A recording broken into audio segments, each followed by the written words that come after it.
वत्सरे चरणा संताचिया भगवत चरणी संत महात्म्यांच्या चरणी साष्टांग प्रणिपात करून सेवेला प्रारंभ करायचा आहे.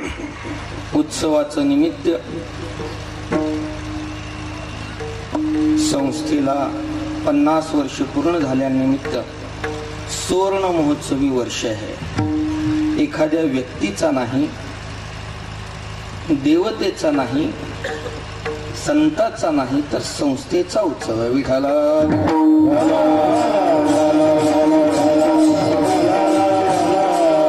व्यवहारामध्ये आपण व्यक्तीचा करतो, संतांचा करतो, देवाचा करतो.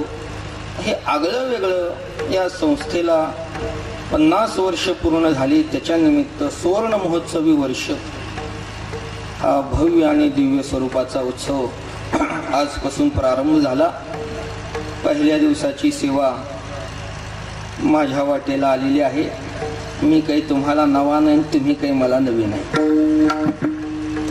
पण सेवे या निमित्तानं मी आज आलेलो आहे.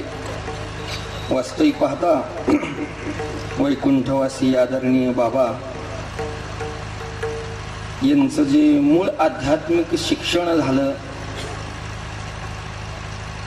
ते आळंदी क्षेत्राला देहूकर माऊलींकडे.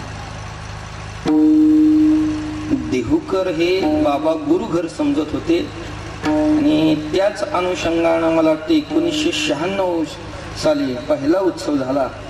त्या वर्षी पहिलं कीर्तन देहूकराचंच होतं. बाबाचं म्हणणं होतं देहूकरांनी पहिली सुरुवात करावी, असा नियम आहे. आम्ही ज्यांच्याकडे शिकलो, पुन्हा शेवटी सांगणार आहे त्याच्याविषयी.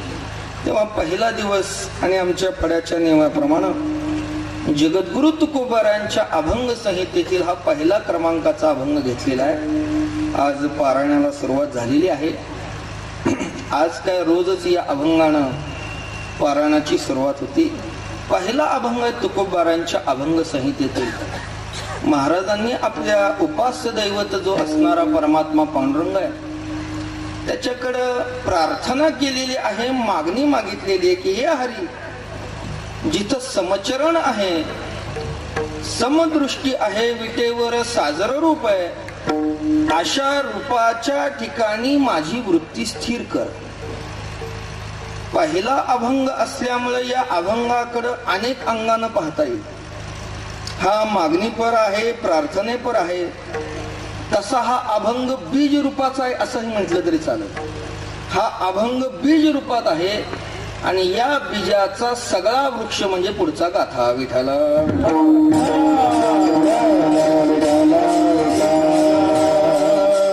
पहिला अभंग आहे. वृत्ती स्थिरतेची प्रार्थना करतात, मागणी मागतात. कारण परमार्थामध्ये वृत्तीला फार महत्व आहे. जोपर्यंत साधकाची वृत्ती भगवत स्वरूपाच्या ठिकाणी स्थिर होत नाही तोपर्यंत साधकाचा परमार्थ फलद्रूपच होतो. परमार्थ हा वृत्तीचा असतो आणि संसार हा कृतीचा असतो. कृतीनं संसार करावा आणि वृत्तीनं परमार्थ करावा. दुर्दैव आपलं असं आहे महाराज, आपण संसार वृत्तीचा करतो आणि परमार्थ कृतीचा करतो. आपण असायला आहोत परमार्थामध्ये, कृती दिसते चांगली, कीर्तन करतो, पारायण करतो, भजन करतो, सगळं करतो, पण वृत्ती स्थिर नाही. वृत्ती स्थिर नसून परमार्थ करणं, एक जन्म काय करोडो जन्म जरी घेतला तरी उद्धार नाही. फार महत्व वृत्तीला. स्थिर कर. तुकोबाराने सांगितलं जिथं समचरण आहे, समदृष्टी आहे, विटेवर सादर रूप आहे, अशा रूपाच्या ठिकाणी, स्वरूपाच्या ठिकाणी आमची वृत्ती स्थिर कर. सूत्रवत स्वरूपाची भाषा आहे तुकोबारांची या अभंगात. अक्षर मोजके आहेत पण होणारा त्यातून जो बोध आहे मात्र तो व्यापक स्वरूपाचा आहे. अल्पाक्षरम असदिग्धम सारोत विश्वतोमुखम. सूत्राची व्याख्या करताना असं म्हटलंय की अक्षर अल्प असतात पण त्यातून होणारा बोध व्यापक रूपाचा असतो. जसं सूर्याचं बिंब इथून जमिनीतून पाहायला गेलं तर ओंजळी एवढंच आहे महाराज, ओंजळीत मावणे एवढंच दिसतं. पण जरी ओंजळीत मावणे एवढं दिसत असलं तरी त्याचा प्रकाश त्रिभुवनात आहे. बिंब तरी वचकेची ओढी प्रकाशासी त्रिभुवन थोकडे शब्दाची व्याप्ती तेने जोडे अनुभवावी त्याप्रमाणे संतांची अक्षर आहेत. वेदाची अक्षर जशी निर्दोष आहे तशी महात्म्यांची अक्षर निर्दोष आहे. तुकोबारायांच्या अभंग तुकोबारायांची वाणी काही सामान्य वाणी नाही महाराज. तुम्ही ज्या गाथा संहितेचा आज पारायणाला प्रारंभ केलाय सामान्य का तो गाथा? बहुत करून लोक म्हणतात तो 5वा वेद आहे. मान्य नाही नाना मला. तुकोबारायांचा गाथा 5वा वेद म्हणून सांगितला जातो तुम्हाला मान्यच नाही. कुठल्या अर्थानं मान्य नाही? तुकोबारायांचा गाथा 5वा वेद नाही ते 4 वेदाचं भाष्य आहे.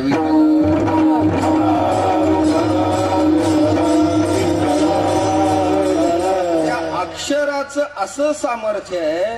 तुम्ही आज गाथ्याचं पारायण केलं म्हणजे तुमच्या हातून 4 वेदाचं पारायण घडल्याचं पुण्य आहे. हे कुणी सांगितलं? रामेश्वर शास्त्रींनी वर्णन केलंय. तुकोबारायचं वर्णन करत असताना शास्त्री म्हणतात चहुवेदाचे केले हे विवरण अर्थ ही गहन करुणिया. 4 वेद आणि 4 वेदाचं भाष्य म्हणजे महाराजांचा गाथा आहे. सामान्य नाही तुकोबार आहे. ते तुम्हा आम्हाला जे दिसतात तसे तर नाहीच मुळात. जशी त्यांची अक्षर आहेत तशी नाहीत. तुकोबाराय म्हणतात मी कसा आहे? शरा अक्षरा वेद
विठ्ठल प्रसाद. अक्षर आणि उत्तम 3 पुरुष सांगितले. 15 अध्याय बघा. द्वाविमो पुरुषोक्षर. अक्षर पुरुष आणि उत्तम पुरुष काय आहे? उत्तम महाराजाकडे बघून उत्तम पुरुषाची आठवण आली म्हणून थोडं सांगाल. विठाला क्षर पुरुष माऊली म्हणतात एवम जीव चैतन्य अघवे ते क्षर पुरुष जाणार. बस जेवढे जेवढे म्हणून जीव चैतन्य आहेत तुम्ही आम्ही सगळे क्षर पुरुष. मायोपाधीत जे चैतन्य आहे ते अक्षर आणि या दोन्ही पेक्षा परमात्मा उत्तम. उत्तम पुरुष असतो. परमात्मा हा वेदामध्ये पुरुषोत्तम या नावानं संबोधला जातो. तो गामी निरूपाधिकू क्षराक्षर उत्तमो एकू म्हणून म्हणे वेद लोकू पुरुषोत्तम. परमात्मा पुरुषोत्तम तुकोबाराय म्हणतात मी तसा झालो. क्षरापेक्षा वेगळा, अक्षरापेक्षा वेगळा, उत्तम पाहे निगम, निगम म्हणजे वेद, वेद जाणणारा वेद सामान्य नाही. तुकोबार आहे महाराज, वेद जाणणार आहे. तुकाराम महाराज स्पष्ट सांगतात, मी नाही तसा बर का. नव्हे वेशधारी तुका आहाच वरी वरी, आहे कैसी बरी खंडे निवडी वेदाची. काय अधिकार आहे महाराज तुकोबारायांचा, वेदाचा निवाडा करण्याची ताकद तुकोबाराकडे आहे. म्हणून महाराजांना विचारलं, कोण आहात तुम्ही? तुकोबाराय म्हणतात, मी कोण आहे? मी दिसतो तसा तर मुळीच नाही, पण तुमचा अधिकार, तुमची योग्यता, तुम्ही त्या पात्रतेचे असाल तर जावा विठ्ठलाकडे, पांडुरंगाकडे आणि विचारा कोण आहे तुकोबारा. पोसणे ते पोसा पांडुरंग,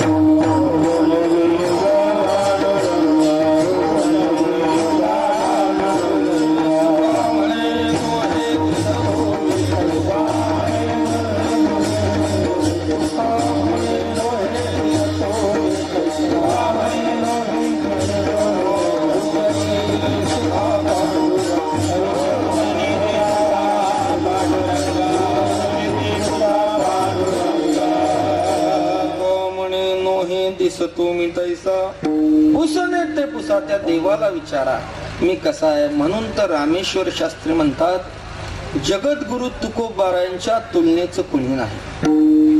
पंडित वैदिक अथवा दशग्रंथी परिसरी न पवती तुकयाची. केव्हा कळालं हे शास्त्रींना? ज्यावेळेस ज्ञानोबारायांनी स्वप्नात सांगितलं तेव्हा प्रचिती आली. काय थोडं लांबेल पण सांगतो तुकोबारांचा अधिकार तुम्हाला. कोण तुकोबारा? शास्त्रींना, रामेश्वर शास्त्रींना माऊलींनी स्वप्नात सांगितलं, अरे तुकोबाराय म्हणजे तुका सर्वा श्रेष्ठ प्रिय अमाथोर. तुकोबाराय म्हणजे श्रेष्ठ आहेत.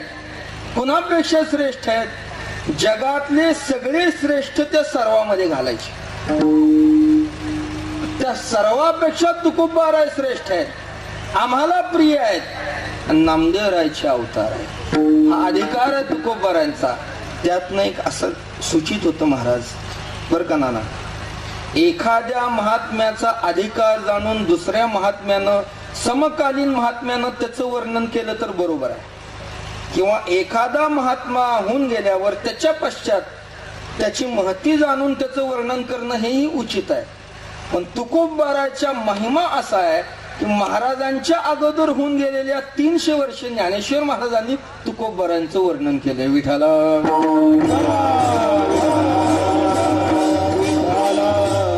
समकालीन संतांनी समकालीन संतांचं वर्णन अधिकार जाणून करणं योग्य आहे, किंवा त्या महात्म्याच्या पश्चात त्याचा अधिकार जाणून एखाद्या दुसऱ्या संतांनी वर्णन करणं योग्य आहे. पण तुकोबारा होण्याच्या आधी माऊलींनी 300 वर्ष ते उद्गार काढले. काय योग्यतेचे तुकोबारा आहे. म्हणून शास्त्री म्हणतात, तुकोबाराच्या तुलनेचं जगात कुणी नाही. तुलना करायची झाली, एका पारड्यात तुकोबारा बसवले, दुसऱ्या पारड्यात सगळे घातले, सर्वा घातले, पंडित घातला, वैदिक घातला, दशग्रंथी ब्राह्मण घातला. नाही आली तुलना बरोबर. कोणाशी तुलना करावी? साक्षात परब्रह्म. ज्या वेळेस पारड्यात घातले महाराज, त्यावेळेस त्या परब्रह्माची आणि तुकोबाराची तुलना झाली. तुकिता तुलणे ब्रह्मा तुका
तुलनेसी ब्रह्म तुकासी आले किंवा ब्रह्मानंदे तुले तुकी आला तुका तो हा विश्वसखा क्रीडेजणी. परब्रह्म आणि तुकोबारांची तुलना केली. या परब्रह्माच्या तुलनेचे तुकोबार आहेत आणि त्यांच्या अभंग संहितेतील पहिल्या क्रमांकाचा अभंग आज आपण सेवेकरता घेतलेला आहे. आस्तिक ग्रंथकार कुठलाही असू द्या, तो आपल्या ग्रंथाची सुरुवात मंगलानं करत असतो. शास्त्रामध्ये मंगलाचे 3 प्रकार आहेत.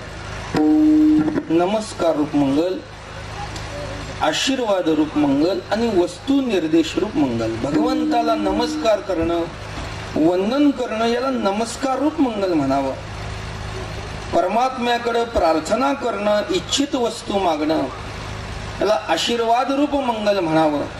आणि भगवंताच्या सगुण निर्गुण रूपाचा निर्देश करणं याला वस्तू निर्देश रूप मंगल म्हणावं. या अभंगातून तुकोबराने 2 प्रकारचे मंगल साधले. समचरण दृष्टी विटेवरी साजिरी हे वस्तू निर्देश रूप मंगल आहे. पूर्वार्धामध्ये मागणी केली, प्रार्थना केली म्हणून हे आशीर्वाद रूप मंगल आहे. हे हरी, जिथं समचरण आहे, समदृष्टी आहे, तिथं आमची वृत्ती स्थिर कर अशी मागणी आहे, प्रार्थना आहे. नेमकं सांगा महाराज, मागणी आहे का प्रार्थना आहे? व्यवहाराचा विचार केला तर जिथं मागितल्या जातं तिथं प्रार्थना नसते आणि जिथं प्रार्थना असते तिथं मागणी नसते. व्यवहार बघा, लग्न जमवायचं, बैठक बसली. बैठकीमध्ये मुलाला हुंडा मागितल्या जातो का द्या म्हणून प्रार्थना केली जाते? कसं असतंय? मागणी आहे. जिथं मागणी असते तिथं प्रार्थना नसते. कर मागितला जातो, टोल मागितल्या जातो, तिथं प्रार्थना नसते. जिथं प्रार्थना असते तिथं मागणी नसते. मग या अभंगातनं नेमकं काय केलंय? एकाच वाक्यात सांगतो, या अभंगातून प्रार्थनात्मक मागणी केली. विठाला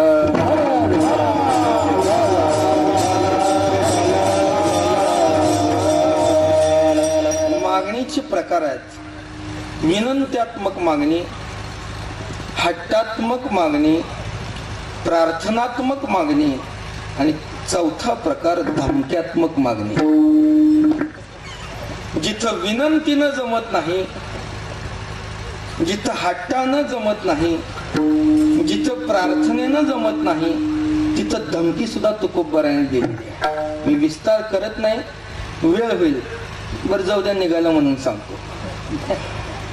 विनंती केली तुकोबराने कधी कधी आपल्या देवाकडे, उपास्य देवा. देवा नको, देवा ऐके हे विनंती, मद नको रे हे मुक्ती, तया इच्छा गती हे सुख आगळे. विनंत्यात्मक मागणी.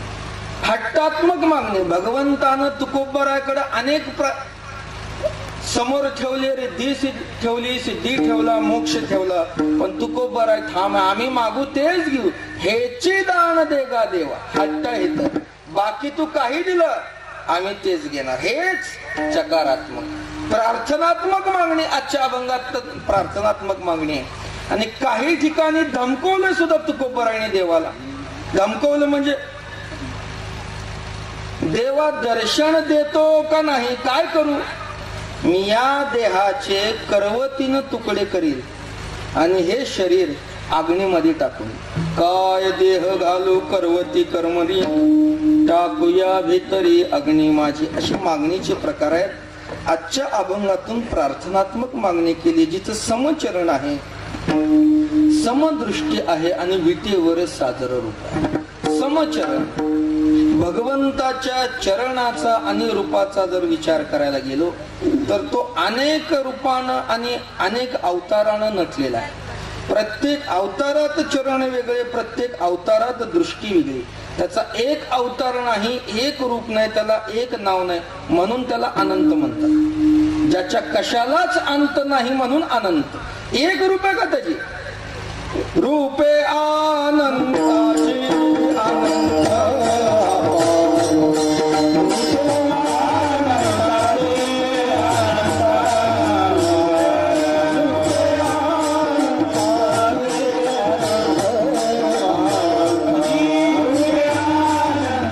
you.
परमात्म्याची अनंत रूप आहे.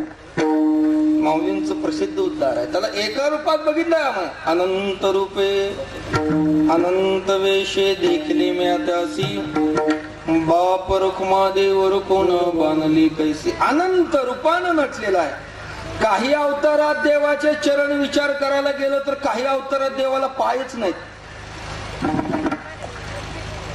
ज्या भगवंताला पाय नव्हते त्या परमात्म्याला 4 पाय झाले.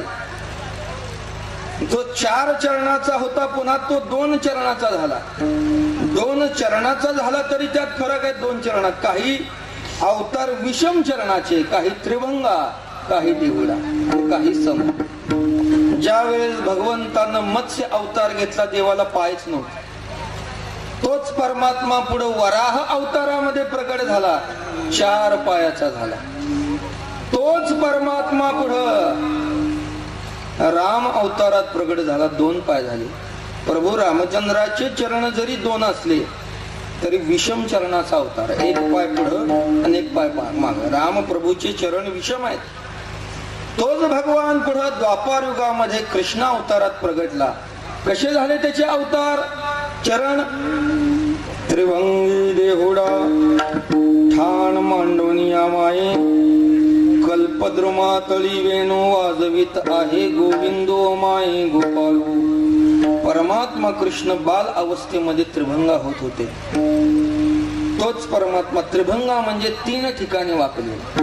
तळवे तळ हात टेकत, डाव्या गुडघ्याने रांगत, रंगनी रंगनाथ तुम्या देखील असे. आणि तोच परमात्मा पुढे कसा झाला? देहुडा चरणी वाजवित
चरण अवतार परत्वे बदलत गेले. ज्याला पाय नव्हते तो 4 चरणाचा, विषम चरणाचा, त्रिभंगा, देहुडा. आणि तेच ब्रह्म ज्या वेळेस पंढरपूर क्षेत्रामध्ये विटेवर उभं राहिले त्यानं चरण सम ठेवले. समचरण हे समपद चरणालाही लावायचं आणि दृष्टीलाही लावायचं. समचरण आणि समदृष्टी हे भगवंताचं सम हे स्वरूप आहे बरं का, स्वरूप लक्षण आहे. आता लक्षण, स्वरूप लक्षण, तटस्थ लक्षण बुद्धीला ताण देत नाही. उद्या तेच ऐकायचंय. विठाला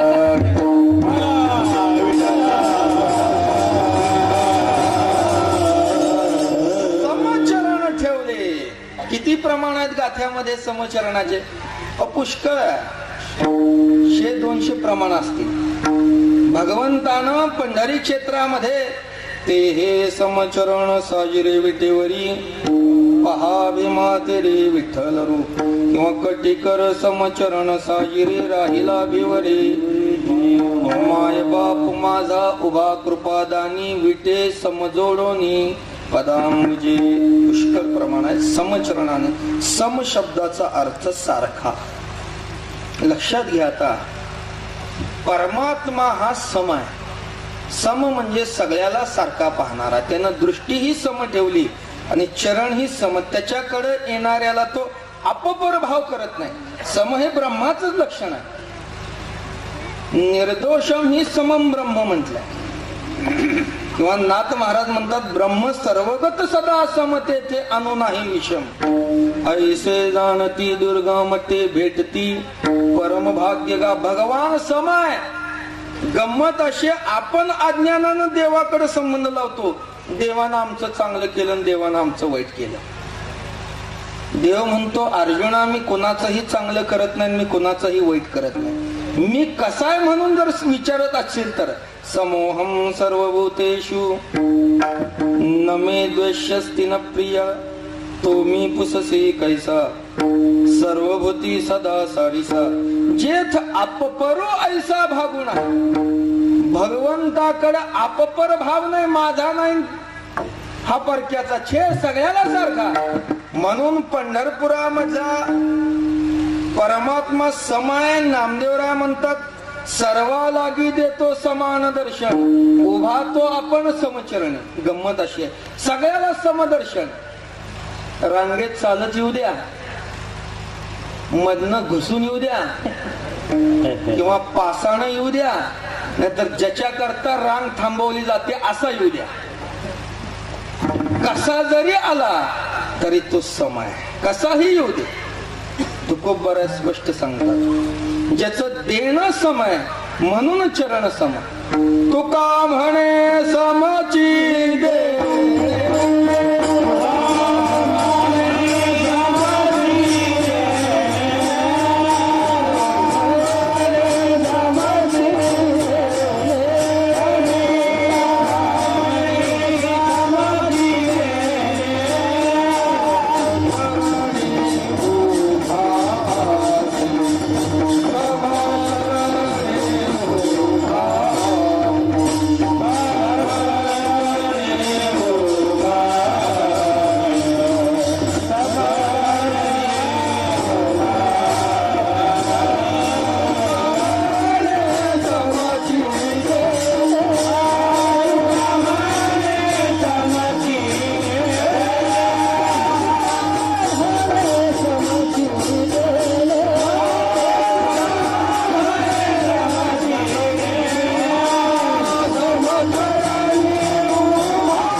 देणे. समचरणी उभा असे.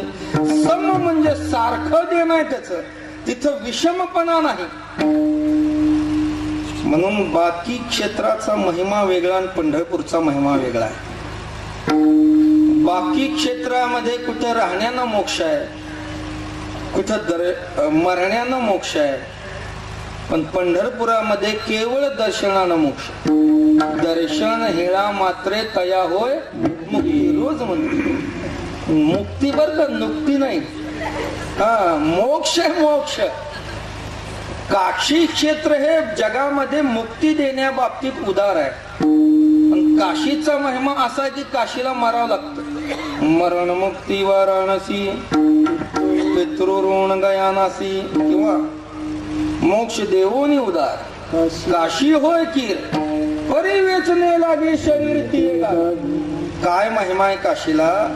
काशीला जावा आणि तुम्ही तिथं मरा, तुम्हाला काही सायास न करता मोक्ष मिळतो. हे सगळं खरं आहे. पण मरण आपल्या हातात आहे का? मरण आपल्या हातात आहे. काही माणसं काशीला मारायला गेली बर का नाना, काशीला मारायला गेली, पण मरण येईना म्हणून गावाकडे येऊन मेल्याचा इतिहास आहे. मुक्ती राहिली काशीत, ही मेलं गावाकडं. लोकांनी 13व्याची नुक्ती मात्र दाबून खाल्ली. विठाला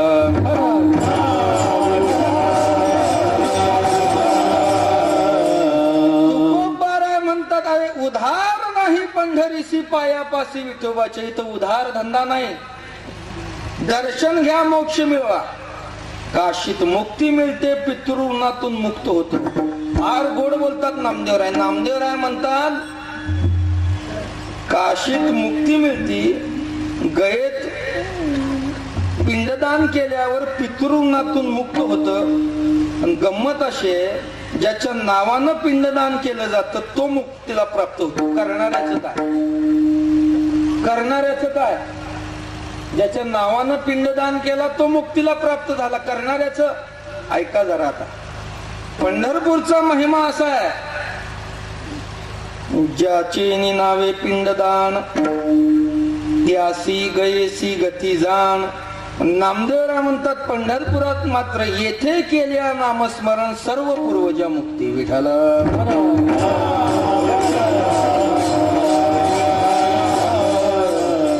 पंढरपुरामध्ये येऊन केवळ नामस्मरण करा, तुमच्यासह तुमच्या पूर्वजांचा उद्धार होईल. समय तो विठ्ठल शब्दाचीच व्याख्या करताना शास्त्रानं असं केली आहे, विदा ज्ञानेन ठान शून्यान लाती ग्रंथांती इति विठ्ठल. ज्ञान रहित अज्ञानी जीवाचा जो अंगीकार करतो, सांभाळ करतो, तो विठ्ठल. या श्लोकाचा अनुवाद तुकोबारांनी केला. मूढ पापी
मूर्ख.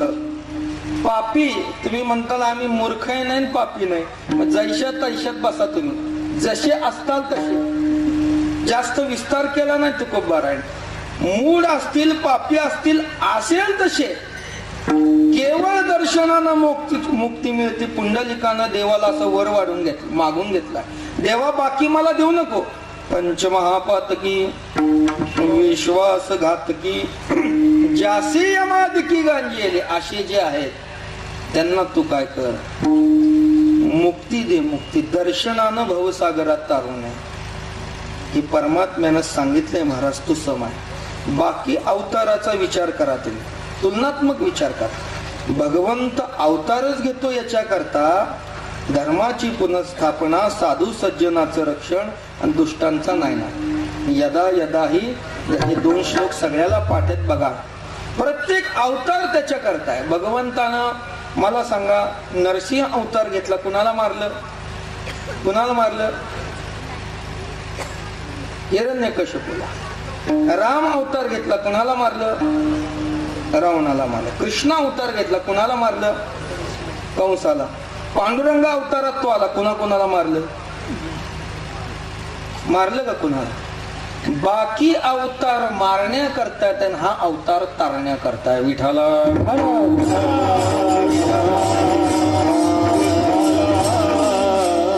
हे सांगण्याकरताच भगवंतानं हातात शस्त्र धरले नाही.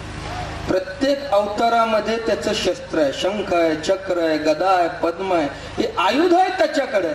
तुकोबाराय म्हणतात त्याचा धंदाच आहे. घेऊन या चक्र गदा हाची धंदा करतो, भक्ता राखे पायापाशी दुर्जनाशी संहारी. त्याचा उद्योग आहे तो. पांडुरंगानं हातात शस्त्र धरले का? काय धरलंय? शंख आहे का, चक्र आहे का, गदा आहे, काय आहे? काही नाही, कमरेवर हात ठेवले. का ठेवले केला याचा विचार कधी? कशा करता ठेवलेत? खूप कारण सांगितले शास्त्रात आणि संत वाङ्मयामध्ये. वेळेची मर्यादा लक्षात घेऊन थोडक्यात सांगतो. का ठेवले? आचार्य सांगतात भगवंतानं असा खूण दाखवली आहे की त्याच्या दर्शनाला येणाऱ्याला हा भवसागर खोलणार. प्रमाणम भवाभिरिदमामकानां नितंबकराभ्याम द्रुतो येण तस्मात् विधातुर द्रुतो वृतो नाविकोशा परब्रह्मलिंगम भजे पांडुरंग. भवसागर संसार सिंधू माया नदी किती खोल आहे? कमरे एवढी देवाच्या दर्शनाला. मग कमरे एवढ्या पाण्यामध्ये बुडायची भीती आहे का? भीतीच नाही. म्हणून तर तुकोबाराय म्हणतात तुम्ही कशाला चिंता करता? भवसागर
पहिलं तेरावर बघा कसा आहे परमात्मा. कटिकर ठेवणी त्याचे पायी घाला मिठी. कमरेवर हात ठेवले. माऊली तेच सांगतात जघन प्रमाण दावी करा विठ्ठल स्मरण.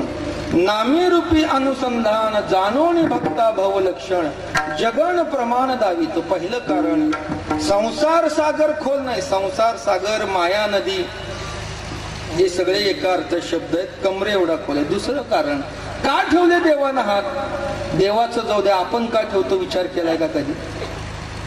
माणूस ज्या वेळेस जास्त श्रमतो, जास्त त्याला कष्ट होतात, त्यावेळेस तो दमल्यावर उभारायची वेळ आली तर कमरेवर हात ठेवून बघा. तुम्ही बारीक सिंहावलोकन करा.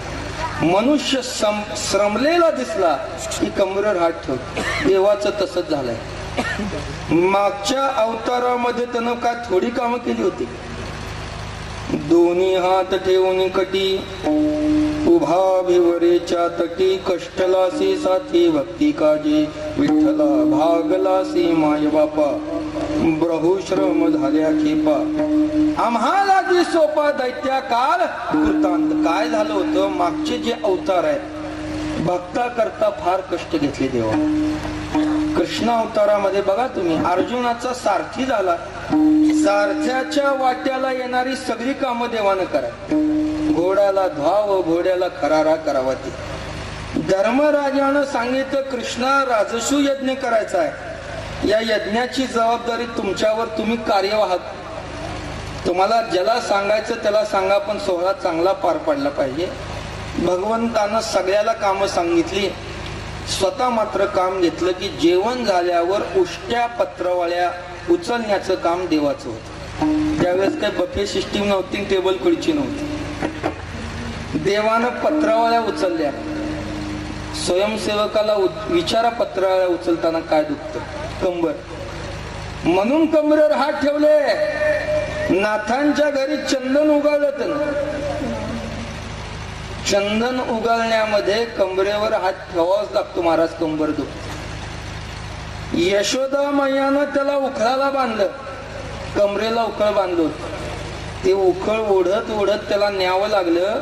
विमल आणि अर्जुनाचा उद्धार करायचा होता म्हणून त्यानं ही सगळी अनंत कारण त्यानं कशा करता बोलतो. माणसाला श्रम झाला, कष्ट झाला की तो कमरेवर हात ठेवून उभा. जसं श्रमल्यावर उभारतो तसं आणखी एका कारणाकरता उभारतो. कोणत्या? एखाद्याची वाट पाहत जर तो उभा असेल ना, तो कमरेवर हात ठेवून उभा. परमात्मा विठ्ठल हा कमरेवर का हात ठेवून उभा आहे? सच्चिदानंद घन पंढरीये परिपूर्ण कर ठेवणी जगन वाट पाही भक्ताची. माऊली म्हणतात किंवा आपल्याला पाठ येते, वाट पाहे